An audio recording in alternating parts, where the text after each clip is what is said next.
Allez, ça fait longtemps que j'ai pas parlé de climat, donc parlons un peu du réchauffement climatique. Donc apparemment, deux modèles de climat français nous annoncent une catastrophe pour 2100. Donc voyons un peu ce qui est dit sur notre planète.info. La communauté internationale en climatologie est engagée dans un important exercice de simulation numérique du climat, passé et futur. Ces conclusions contribueront de manière majeure au premier volet du sixième rapport d'évaluation du GIEC, dont la publication est prévue en 2021. Les scientifiques français impliqués dans ce travail, notamment au CNRS, au CEA et à Météo France, viennent de dévoiler les grandes lignes de leurs résultats. Alors on va essayer de tout lire, même si l'article est un peu long, c'est important quand même, donc on va tout lire. Du point de vue de la modélisation du climat, s'interroger sur le climat futur revient à tester la réponse des modèles aux émissions de gaz à effet de serre, aux aérosols, aux particules atmosphériques d'origine anthropique et au changement d'utilisation des terres, déforestation, afforestation, agriculture. Ces différents éléments perturbent le climat en modifiant le bilan radiatif de la Terre. L'amplitude de la réponse en température dépend de l'amplitude des perturbations, au premier rang desquelles figure l'augmentation des gaz à effet de serre, dont le dioxyde de carbone.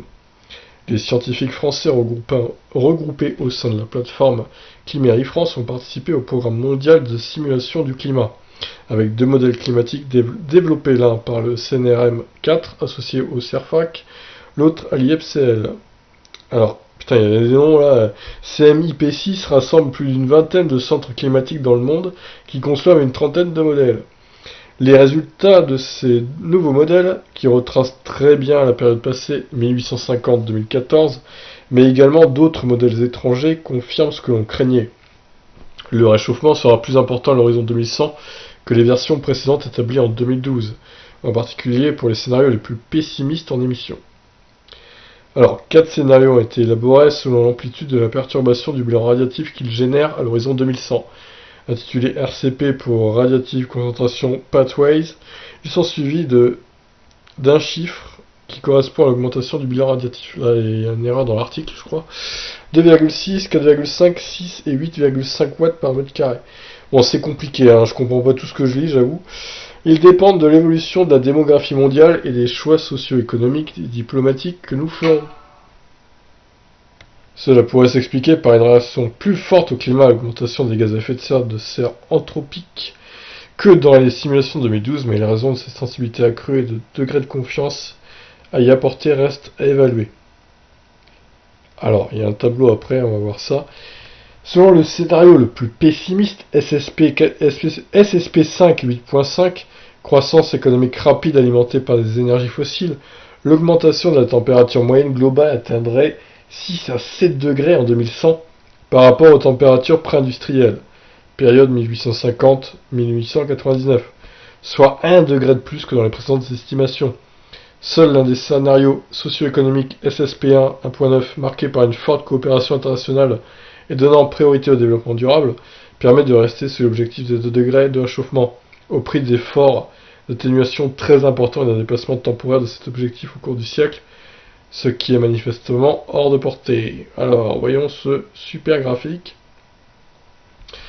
Donc en rose, c'est le modèle le plus pessimiste, donc SSP 5 8.5, et là effectivement on s'envole vers des chiffres énormes. 7 degrés de plus, quoi. Vous imaginez en hiver, quand il y a des températures de 10 degrés, par exemple, il ferait 17 dans le nord. Ce serait n'importe quoi, sérieusement, quoi. Et l'été, quand il y a des canicules à 40, il ferait 47 du coup. Oh lolo lolo. Alors, SSP3 7.0 du coup, un peu moins pessimiste. Ouais, un réchauffement entre 4,5 et 5,5 degrés. Et modèle SSP2 4.5, le réchauffement se contenterait... Attendez, on va essayer de... Alors, hop, je vais mettre de bandicam. 4 degrés du coup, pour le SSP... le violet là, SSP2. Et le vert, alors le vert, ça serait bien qu'on y soit. Ça se maintiendra à 2,5. Et bon, on va dire que ça serait pas trop la catastrophe mondiale, quoi. C'est sûr qu'on gagnera en température encore, mais au final, bon, ce serait pas la catastrophe nucléaire de tous les temps, quoi. Donc là, clairement, alors là, actuellement, on est à plus, quasiment plus 1,5 degré, dans les années 2019, là. Donc voilà, il se passe pas mal de catastrophes déjà. Alors imaginez, avec des températures plus chaudes de 7 degrés, imaginez les catastrophes climatiques qu'il y aurait, quoi. Non seulement la hausse de température, mais la fonte des glaces, les tornades, les ouragans cataclysmiques. Oh là là, j'ose même pas imaginer, ce serait le chaos sur Terre, mais le chaos total. Digne des films genre euh, Le jour d'après, par exemple, ou ce genre de film catastrophe, quoi. L'évolution de la température moyenne du globe cache des disparités régionales, réchauffement plus élevé sur les hautes latitudes de l'hémisphère nord et réchauffement plus important des continents par rapport aux océans. Ah oui, c'est vrai qu'il y a d'autres modèles aussi. CNRM là, dissimulation. Ouais, bon après du coup, c'est les modèles passés ça du coup. Le modèle CNRM CM6 simule un refroidissement localisé dans l'Atlantique Nord. Ce n'est pas le cas du modèle IPSL pour des raisons qui restent élucidées. Alors, l'accord de Paris, impossible à tenir. La mascarade de l'accord de Paris, pourtant saluée par les politiques et les médias mainstream, s'effondre. L'inertie actuelle et l'absence de mesures drastiques pour diminuer les émissions de gaz à effet de serre qui n'en finissent pas d'augmenter ne laissent plus de place au doute. Ainsi, le scénario SSP1 2.6, qui implique un effort d'atténuation important, ne permet pas de rester sous l'objectif de 2 degrés de réchauffement dans les deux modèles français. Seul le SSP1 1.9, qui implique un effort d'atténuation encore plus important, le permet tout juste au prix d'un dépassement temporaire de l'objectif de 2 degrés au cours du siècle. Alors, c'est un peu long quand même, cet article. C'est bientôt fini, mais bon.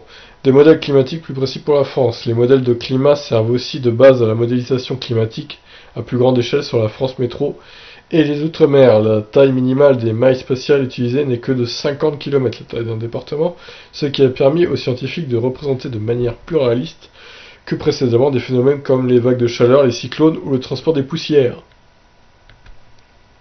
De tels résultats ont pu être obtenus grâce aux améliorations apportées au modèle de climat depuis le précédent exercice. Leur résolution spatiale est plus fine.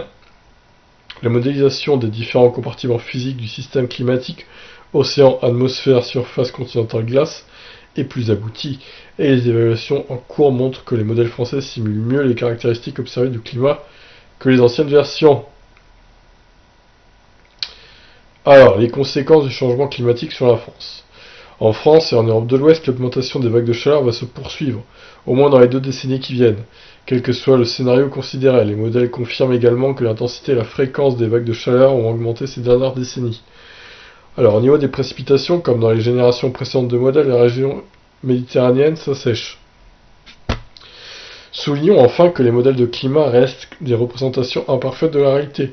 Il est donc légitime et même indispensable de se poser la question du degré de confiance qu'on peut leur accorder. Notent les scientifiques.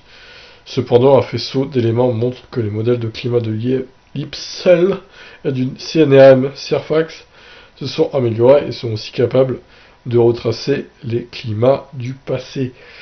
Voilà, c'est enfin fini, c'était long cet article, mais intéressant. Donc ce qu'il faut retenir, c'est clairement ce graphique-là, qui nous montre une catastrophe à venir, si évidemment nous n'arrêtons pas les émissions à effet de serre, les particules, etc., etc. On se dirige vers une catastrophe mondiale. Ah là là, au moins en 2100, on sera plus là pour voir ça, heureusement, j'ai envie de vous dire. Mais bon, pour les générations futures, c'est sûr que c'est pas beau à voir. Donc voilà, en tout cas, cette vidéo va être comme une archive, et que je ressortirai peut-être dans 10 ou 20 ans. Et on verra comment ça évolue, du coup. Et pourquoi pas dans 40 ou 50 ans, si je suis toujours dans ce monde. Et voilà, on verra ça, si j'ai toujours la chaîne aussi. J'espère que d'ici là, j'aurai 1 million d'abonnés. Qui sait, allez, on peut toujours rêver. Sur ce, je vous laisse, n'hésitez pas à réagir sur ces news un peu catastrophiques, on peut le dire. Allez, ciao.